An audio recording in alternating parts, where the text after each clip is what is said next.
So, an interesting topic for today's debate. One that I feel is probably a little bit sensitive, but I think it's an important one to touch on and something to get you guys talking at least.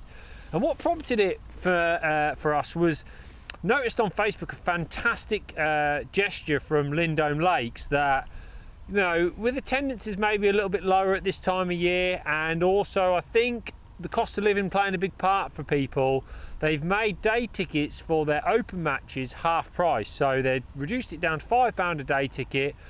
And I think not only is that a great gesture, Rob, it's a shrewd business move as well. I was going to say, shrewd business move. And don't get me wrong, it's giving back to people that have helped build the fishery and regular anglers. I think he does two things amazingly well, doesn't he? But let's get it right. If you want to attract people to your fishery, cost is a really important thing now. And people are looking at how much diesel and petrol prices are, and how much bait is costing, and how much a day's fishing is actually costing them in real terms.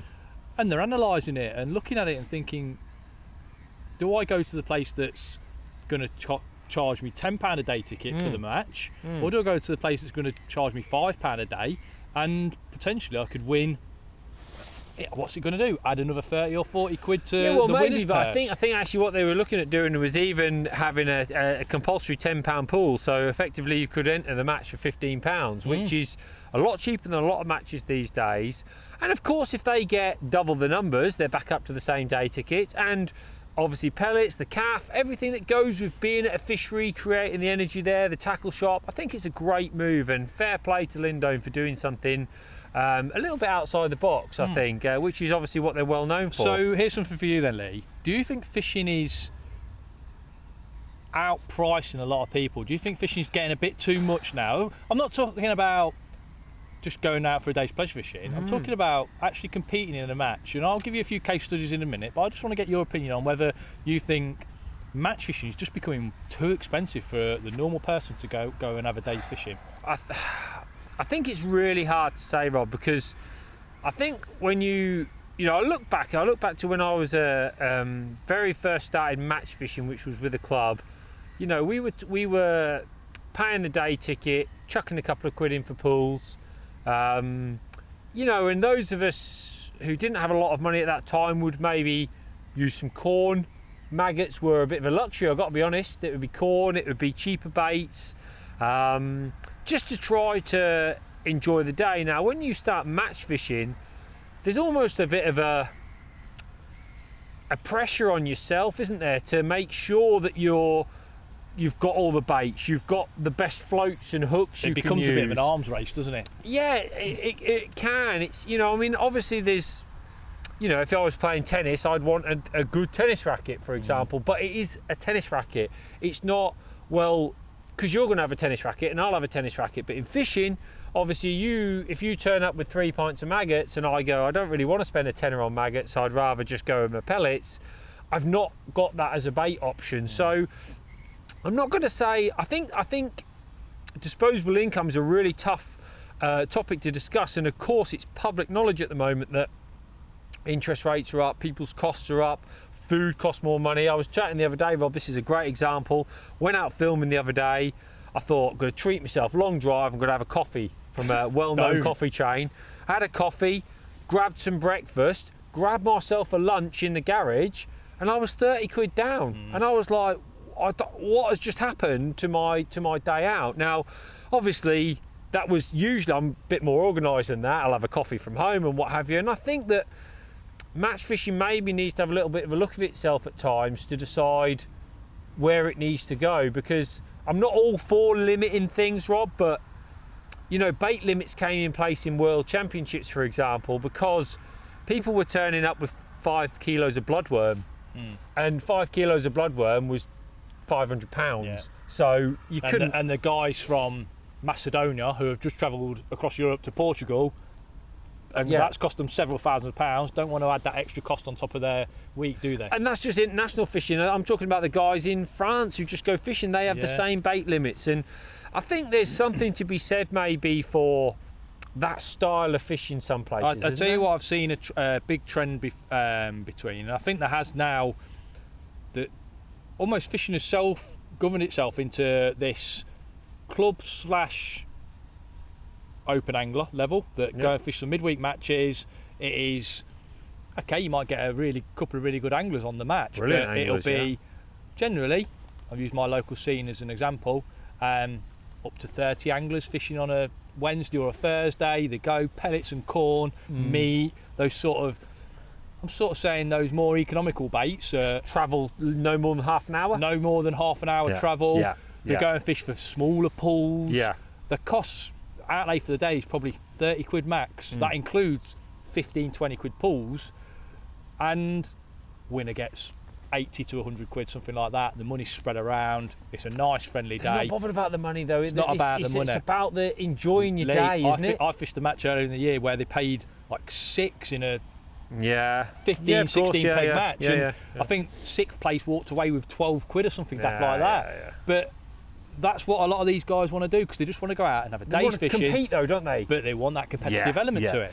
So there's that section of our sport. Then there's the other section, which I see as the section that, to be honest, I see it as struggling a little bit. This is the section that's been hit the most, and that is your big open matches, big qualifiers, those sort of things. Big money qualifiers. Because to start with, your ticket is costing you 50 quid plus your pools. You've probably £70 on just entering the match. Yeah. Then you've just spent £70 on entering the match. Do you want to turn up undergunned? Of course you don't. You're not going to throw 70 quid away. So you need your gallon of casters. You need your kilo of worms. You need your 2 bags of ground bait. The qualifier, because it might qualify you for a £50,000 final, you want to go on it even if it's in the other side of the country. So your petrol... With your 15 top kits. Exactly. Your petrol prices are more. Then you need all the kit, like you say, because you've probably been stung a couple of times on the last match. You didn't have quite enough rigs set up. If only I'd have set up a couple of more shallow rigs, you're thinking. Go out and buy 2 more top kits. You're constantly chasing it. And what I've seen with that is we've ended up now with several big money matches, and the glamour of those matches and the attraction of those matches and the amount of people fishing those matches grew and grew and grew. And I just see it dropping off now. I see less attendances on those matches. The end prize pot is going down on a couple of them because they're not filling the quota of anglers on qualifiers. And I just wonder if enough anglers now are looking at that going, I can't do that now. It's too much for me, because in theory it's costing me 100 quid minimum per match to go on one of those qualifiers. And I can tell you the difference, Rob, because on Feeder Masters we run a free practice match on the Friday. So it's there isn't a 25 quid entry pools, but we still pay the pools out. But the match is free to enter. It's a fully attended match. I'll have a quid says if it was £25 pools, we'd lose some people. We'd lose some people who would decide, but because it's a low cost entry match, they realise it's a good chance to use it. Now, I'm going to try and put a positive spin on it, because I didn't want this video to be, oh my God, we can't go so fishing expensive. anymore. Oh God, it's let's start the fundraising. I'll go out trick or treating, but it was not. I didn't want it to be about that. I think that's really important. So what I'm going to say is take some positives from it.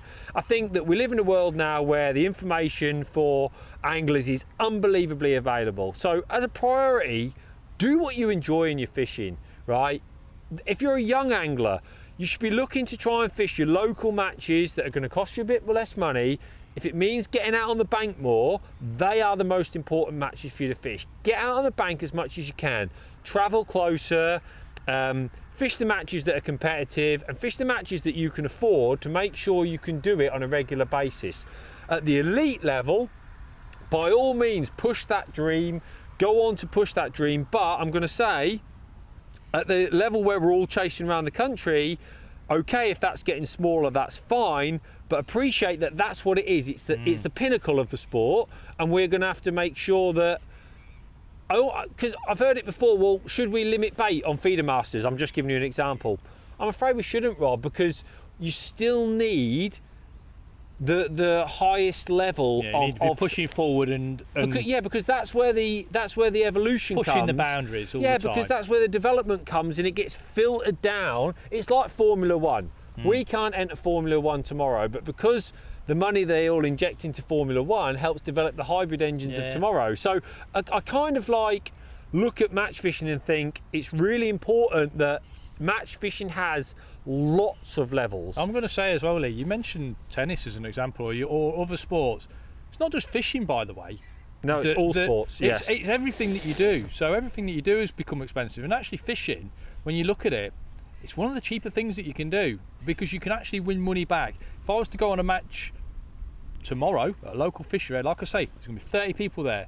My total outlay is going to be £25 maximum. Yeah. I've got a potential of winning 100 quid, 120 quid, something like that.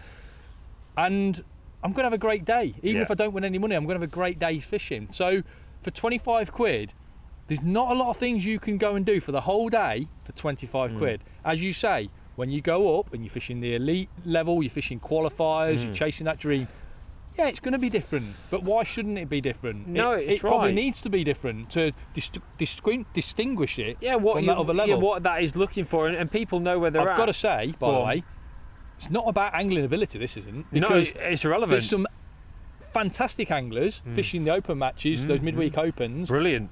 Some of the best. Who should be, I've got some really good mates who potentially should be spending their time chasing big money qualifiers because they're fantastic anglers, but they choose to fish smaller matches. They're family men, they enjoy it, they go out, they're enjoying themselves, Rob. They're enjoying themselves when they go fish the fishing. same bloke. That's the most important thing. Yeah, I mean, I like to, you know, I don't chase the commercially style matches, mainly because the enjoyment wasn't there for me of the winner take all format. So, you know, I love my team matches. Team matches can be expensive.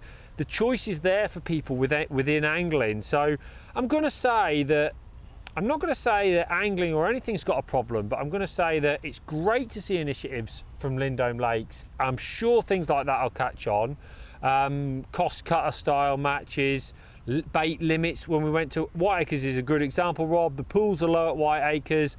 Bait limits are in place at Whiteacres, so you can't spend hundreds of, you know, they limited maggots, they limited worms, they limited everything that could have got out of control. Yeah, they tried to make it friendly for the occasional angler, or the holiday, the angler who wanted to go down there and compete, but also didn't want to take 5 kilos of worms. Absolutely, which is great. So, you know, I think fishing's in a great place. I think throughout the colder months, do what you can to go fishing in a way that suits you and suits your position.